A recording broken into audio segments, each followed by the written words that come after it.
സായി ആവശ്യങ്കർ ഈ ഗാനത്തിന് ചുവടുവെച്ച് ജയസൂര്യയുടെ മകൾ ഏറ്റെടുത്ത ആരാധകരും നടൻ ജയസൂര്യയുടെ മകൾ വേദ ജയസൂര്യയുടെ ഡാൻസ് വീഡിയോ ശ്രദ്ധ നേടുന്നു.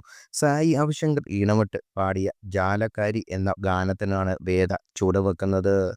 ജീൻസും ഓവർകോട്ടും ധരിച്ച് വേദയുടെ നൃത്തം ചെയ്യുന്നു. വേദയുടെ ഇൻസ്റ്റാഗ്രാം അക്കൗണ്ട് വഴിയാണ് വീഡിയോ പങ്കുവച്ചിരിക്കുന്നത്. വലിയ പ്രേക്ഷക ശ്രദ്ധയാണ് വീഡിയോയ്ക്ക് ലഭിക്കുന്നത്. സൂപ്പർ ഡാൻസ് ആണെന്ന് ആരാധകരും പറയപ്പെടുന്നു. ആരാധകർക്ക് പുറമെ ജയസൂര്യയും ഷൈനികവും സായി അവശങ്കറും വീഡിയോ ലൈക്ക് ചെയ്തിട്ടുമുണ്ട്. ഷൈനികം പ്രധാന വേഷത്തിലെത്തുന്ന ബൾട്ടിയാണ് എന്ന ചിത്രത്തിന് വേണ്ടിയാണ് സായി അഭ്യങ്കർ ജാലക്കാരി എന്ന് ഒരുക്കിയിരിക്കുന്നത്. വിനായക് ശശികുമാർ വരികൾ ആലപിച്ചിരിക്കുന്നു. സുഭാഷിണിയും സായി അവശങ്കറും ചേർന്നാണ് ആലപിച്ചിരിക്കുന്നത്. ഷൈനികവും പ്രീതിയും തമ്മിലുള്ള പ്രണയഗാന രംഗമാണ് ചിത്രീകരിച്ചിരിക്കുന്നത്. കൂടുതൽ വാർത്തകൾ അറിയാൻ ഈ ചാനൽ സബ്സ്ക്രൈബ് ചെയ്യുക, ഷെയർ ചെയ്യുക. Thank you.